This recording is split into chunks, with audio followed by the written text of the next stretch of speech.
Hey everybody, Velocity Pete here. We just got back from Innovate 2025 in New York City. It was an amazing conference. We got to see a lot of old friends, we got to make a lot of new friends, and we heard a lot of speakers that are very knowledgeable in this space, giving you tips and tricks on how to grow your Amazon business.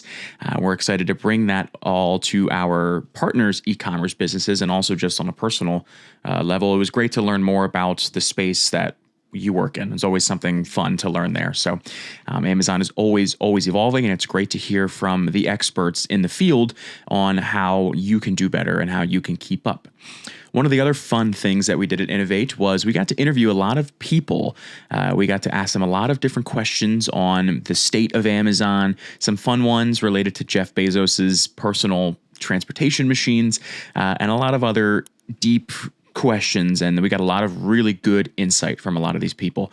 From all the interviews really were amazing. So if you are watching this and you were interviewed by me in this very outfit that I'm wearing now, thank you so much for answering those questions. We really appreciate your value and insight. And to those of you who are watching to learn something, buckle up, because we've got a lot of great answers to a lot of great questions.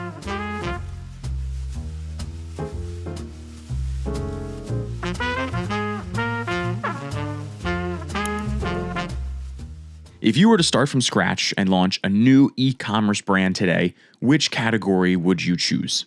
I would be choosing something that has recurring revenue. So I'd be choosing a brand like a supplement, a beauty product. But for me, probably actually beauty would be the one I'd go with. Beauty. Love it. What kind of makeup? It doesn't matter, but it's very demonstratable, so you can use TikTok as a marketing channel. Love it. Supplements. Lactate enzyme supplements. I think I might go with consumables. Interesting. Repeat purchases. Yes. Probably chemical production.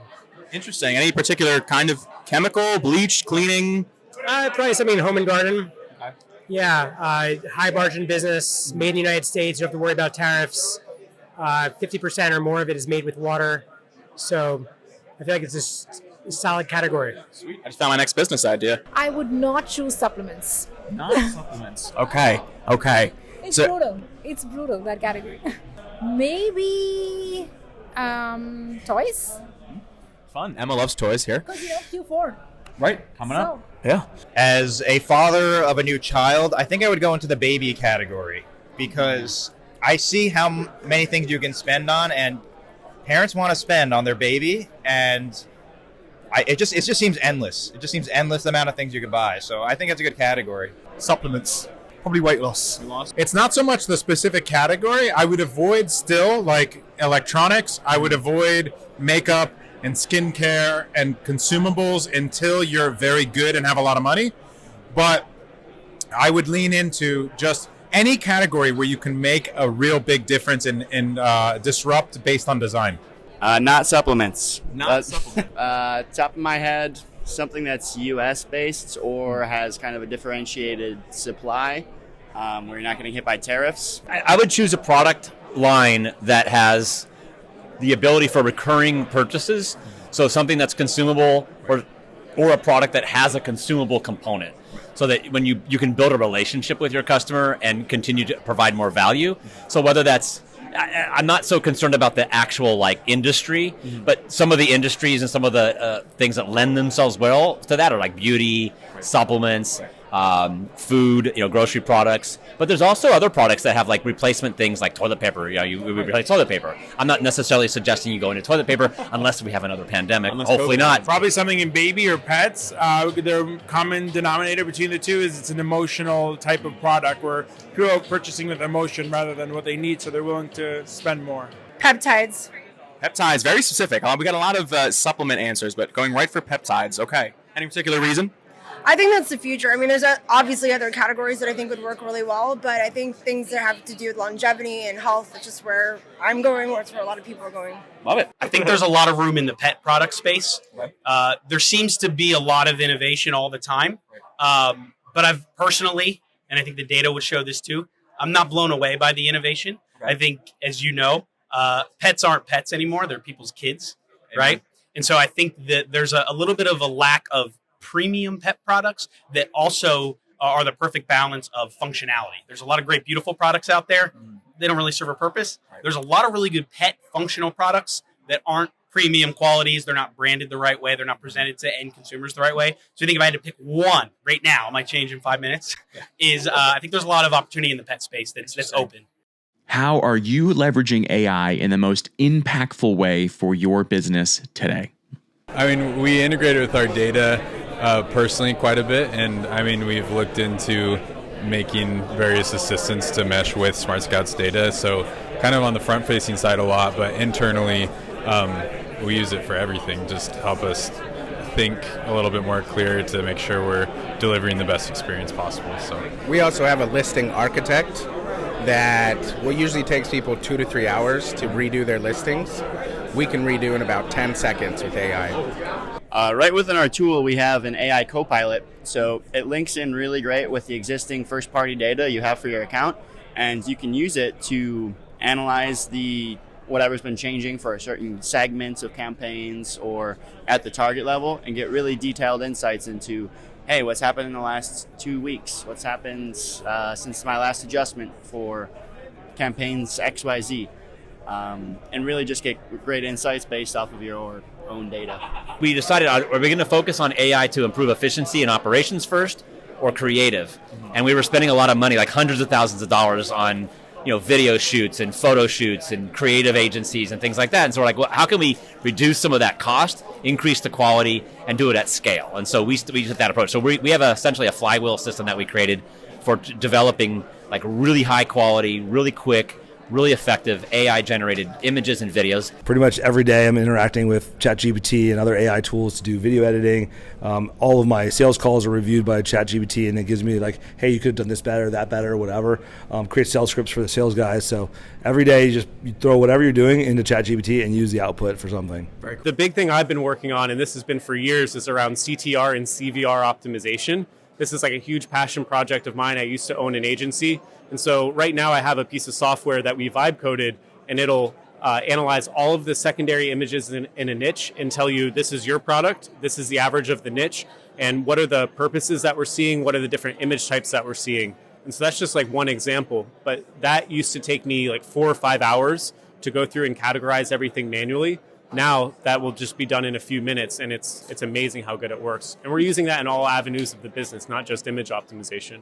What we are using AI for is recommendation system. We are building a very strong analytics and a recommendation system where AI can be leveraged to bring in things like seasonality, your analytics, your product category, your benchmarks, all of those things, and then recommend what should be your next steps. I use AI all the time when it comes to marketing to come up with, social media content, what pain points sellers are having, what other discussions are happening out there, as well as with our tool. We're always using AI on the back end from the development team to help perfect the accounting software and how we can help sellers find profitability in all of their reporting. I am a chataholic, so I use AI across business, personal, and family to try to empower me to make better decisions and to amplify my business work and accelerate it.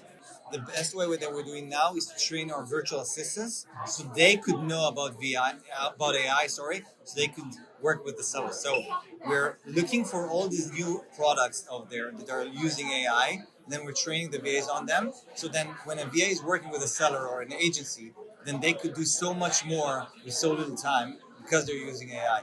Ooh, there's a lot of ways that we're using AI. I would say in analyzing large amounts of data, it just seems, as we know, it's really difficult to keep up on analysis for very, very large amounts of SKUs. So being able to use AI to crunch the data and present it in a way that is easy to parse and easy to make decisions on, I would say that's the number one way, but we're using it in various ways. Yeah, so I'm using it really to evaluate the demand. So there might be thousands of keywords. I want it to tell me, based on those keywords, who are the typical buyers, what people are looking for specifically based on how they search. And then I'm getting real good iterations on the designs. Like I can show you some cool ones offline. Yeah. But we're able to get like a real main image that's good enough to go test with like a PickFu.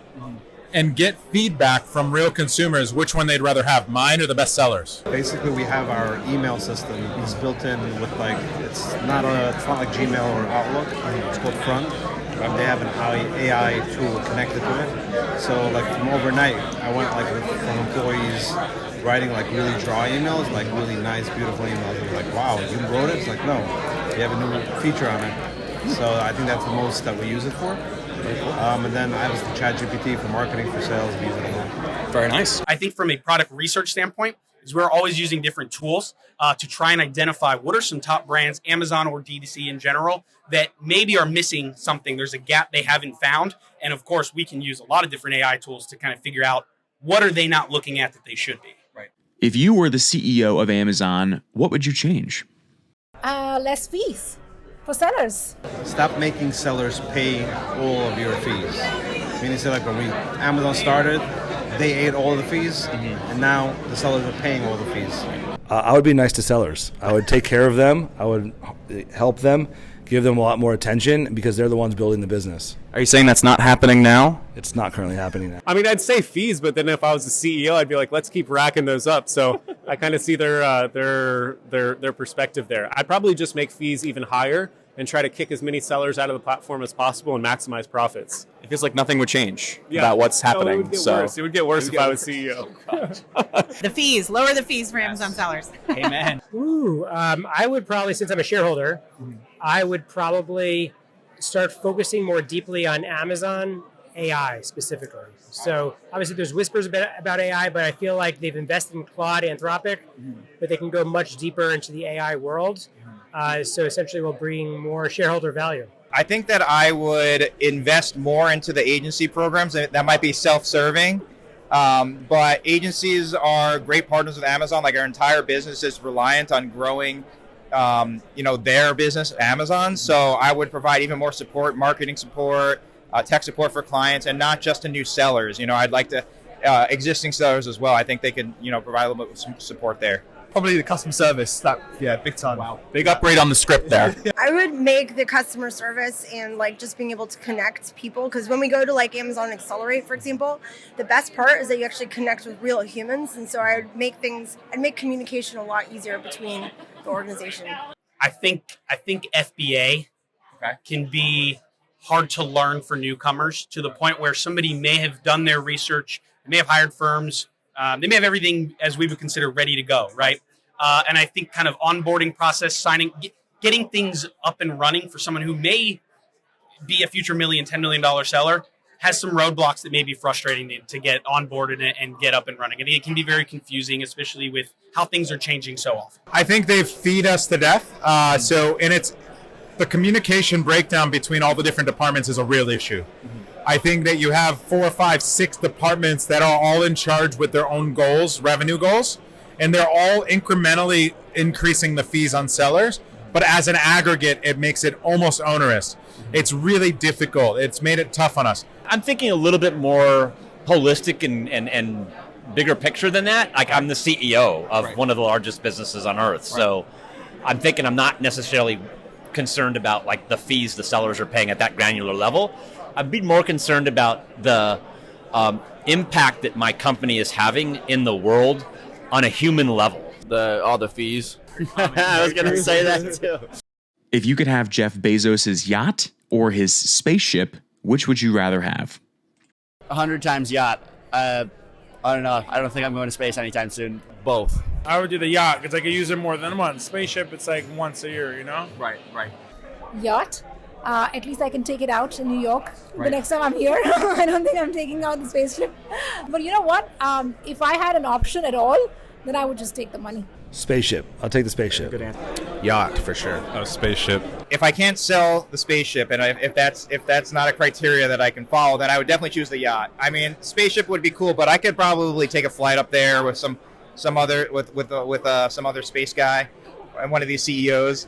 But on a yacht, come on. I mean, you can use that every week if you wanted. So right here in the Hudson. Yeah.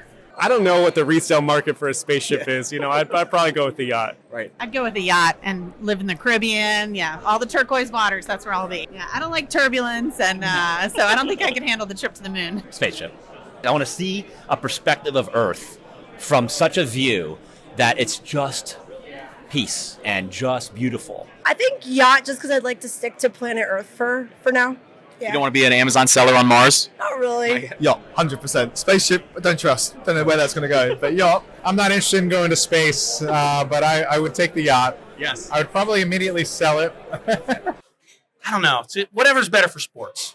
What is the most overhyped Amazon tactic this year? Ad spend. They're spending too much. They're like, oh, if you put more in, you get more out, which isn't the case. I would say DSP has been overhyped, and I haven't seen a lot of results from it that you can actually attribute to it. It's a very good use, but to use AI images is really useful. But I think that people use it in a way that is a little bit too transparently AI. So I think that it's getting there, but I think that people are kind of jumping the gun and just like inputting things into AI without really thinking about the output. When I see an AI image, I know it's an AI image, and I sometimes don't like it. Well, you know, you think you know, but when you don't know, you don't know. That is a great point. Yeah. I think AI is thrown around a lot, but the issue is like you just use AI to write your listing title. Don't do that. You need a solid foundation of demand and keywords in order to have the AI know what to write. If you just ask AI to write a title, it's not going to be optimized for the true demand on Amazon. I think when people like overuse the like AI models for images, when it looks very AI and their face is just like almost robotic. So I think that it might be a little bit overused. I would say, I guess anything that is going to tell you to try to break the rules is overhyped, right? Stick in the lines, have a reputable, a strong business that's going to be able to stick around, and you're going to be in a good spot. But anyone telling you like quick hacks that are a little bit gray hat, I would stay a little bit away from those. I think people are just way too hyped on tactics still in general. Like I couldn't pick just one. I think that people really need to get down to the basics and really think about brand and messaging and niching down and doing the standard things instead of trying to chase the hack. What's one Amazon myth you wish people would stop believing in 2025? That it's a passive business. Too many fake gurus are out there telling you that you can become a millionaire if you watch their course or buy their course. The reality is this is a difficult business, but anyone willing to put in the work to learn to do it the correct way is going to make a good business out of it. That it's too late to get into it right now. I mean, we were thinking, considering that back in 2015, we're like, are we too late to the game? But now it's 2025, and I think people are still thinking that. It's never too late. It's always going to grow, and the world is trending towards more online, more connected businesses and more connected e-commerce. That it's easy. It's not. It's a very difficult business, but it is. You can do it. Probably that they know how the buy box works. Oh, okay. Yeah. Very interesting. Yeah. They're here for the sellers. Myth that you need to break is that Amazon doesn't care with ads whether you're converting your ads or not. They care whether you're clicking, you're getting more clicks because that's how they get paid. It's easy. Yeah. That you could just put up just simple white background images and your product will sell on its own. That it's easy to sell on Amazon and make money. The myth of Amazon being passive income. There's nothing passive about it. I think the day and age of just manipulating with black hat tactics is just really old. Hacks don't scale is my kind of theory. And in Titan Network, we're just very focused on, again, the correct business practices and really building a sustainable business. That just because you have a good idea, you can launch in 24 hours and make $1 million.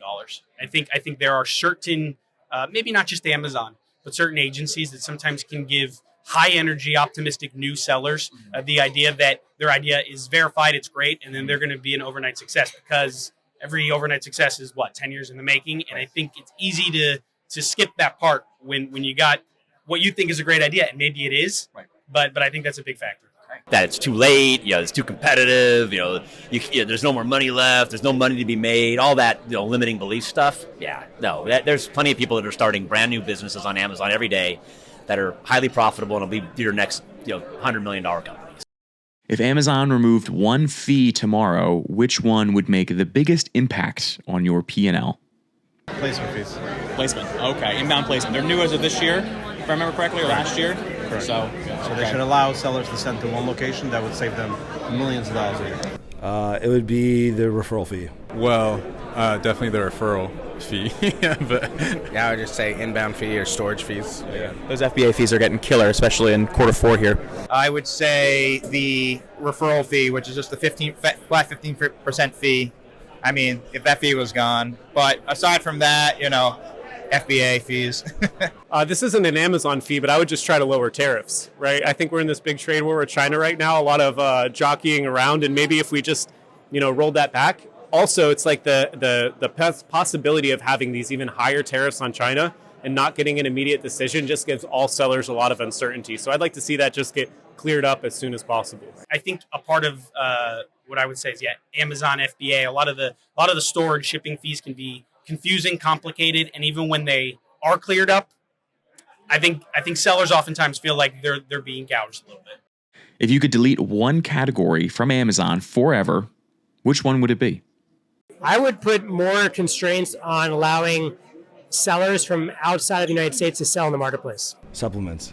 From an agency perspective, I don't want to put off anyone, but I would say anything with lots of returns, so maybe like apparel, I wouldn't delete it, but we do have some of our most trouble with apparel and things with high SKU counts and returns. Maybe the adult category.